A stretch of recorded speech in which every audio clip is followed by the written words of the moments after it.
we have a detection about 5 hours, more or less, on a radar and a new equipment that we believe that that equipment was working in not a good way, because it's not human that you have detection by 5 hours of the same object and apparently without movement. Well, we concur with the technical persons of radar in our country that the radar system was working well, and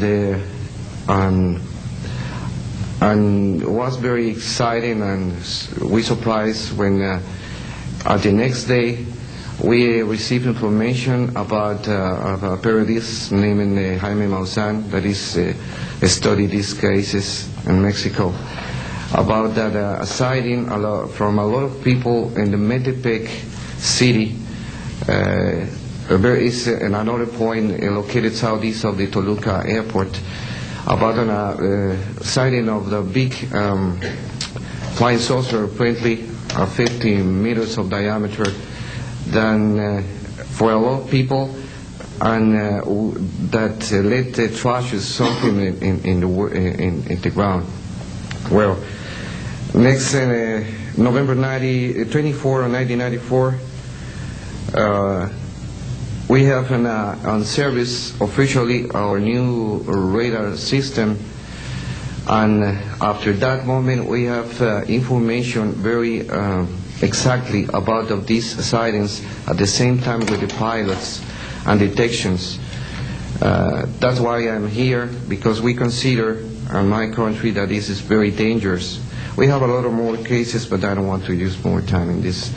But it's very important that the people on the world knows these events and consider that could be very dangerous for aeronautical situation, especially in my country. I don't know why in my country that's occur frequently, but the point is that happens, and we consider dangers, and we have only, unfortunately, one trash, but we don't want to have another more. Thank you very much, and I'm sorry for my English.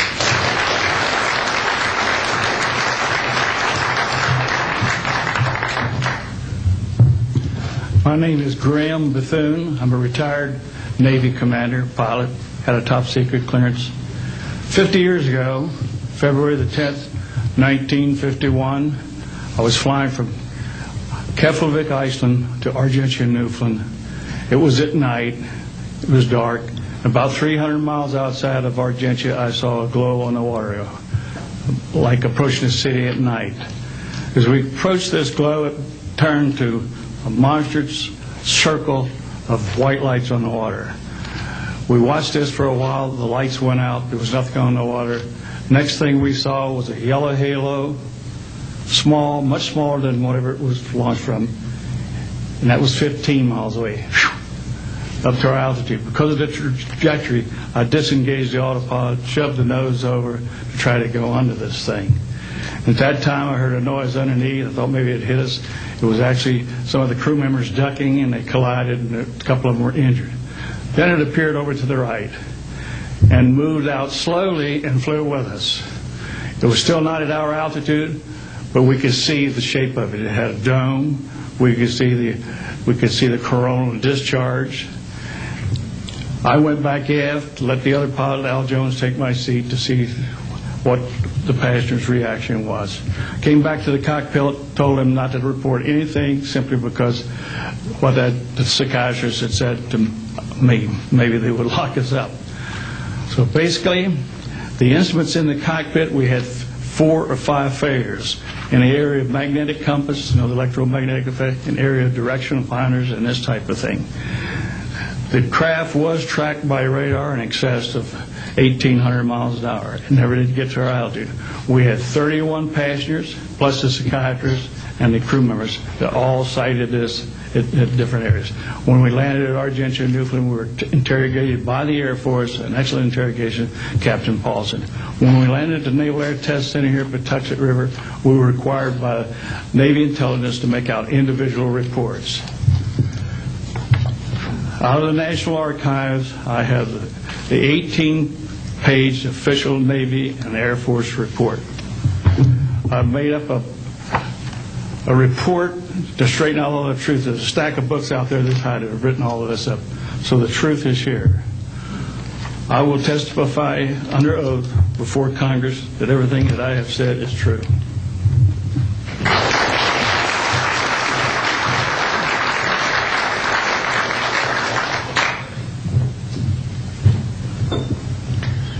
My name is Dan Willis. I was in the United States Navy. I held a top secret crypto level 14 extra sensitive material handling security clearance. I worked in the code room at the Naval Communications Station in San Francisco. In 1969, I received a priority message from a ship near Alaska that was classified as secret. The ship reported emerging out of the ocean near port bow, a brightly glowing reddish-orange elliptical object, approximately 70 feet in diameter, emerged out of the water, shot into space, traveling at about 7,000 miles per hour. This was tracked on ship's radar and substantiated. Years later, I worked at the Naval Electronic Engineering Center in San Diego for 13 years. The co-worker who I worked with worked at the NORAD facility. When he first started working at the facility, he noticed objects going on the screens that track everything out in space and in the air, objects going off the scale, doing right-angle turns. When he inquired, his older supervisor advised him that, quote, it was just a visit from one of our little friends. I thought this was a little unusual. These statements are true. I'm willing to testify under oath before Congress. Thank you.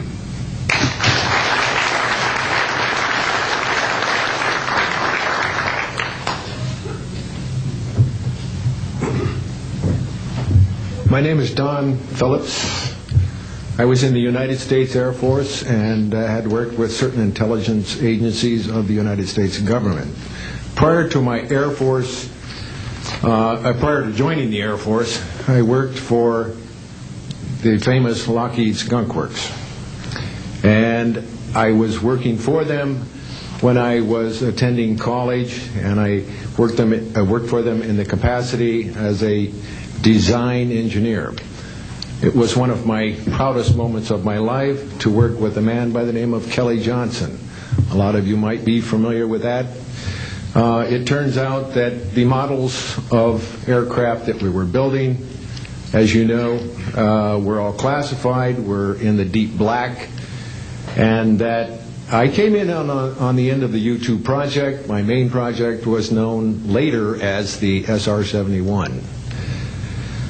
The SR-71 had a predecessor. It had a special model built for the CIA, and that those models were one passenger, one pilot special aircraft in order to get from one place to another very, very quickly. Now these SR-71s, as we know them, the Blackbird, are the type of aircraft that are still classified in a sense as far as the altitude that it flies at and also the speed records that it holds. I'm very proud to say that this aircraft played a big part in helping to end the Cold War. The aircraft, the predecessor aircraft, there's strong evidence to suggest that perhaps these aircraft had a different role once in the air. Each pilot, and I know a few of them, each pilot had an assignment before they took off. Okay? They learned about the assignment immediately prior to takeoff, and there's strong evidence to suggest that there was a dual role in that they were monitoring some type of traffic to and from planet Earth. This can be verified at a later point. I'll jump into my military experience. My first field assignment for the United States Air Force was at Las Vegas Air Force Station.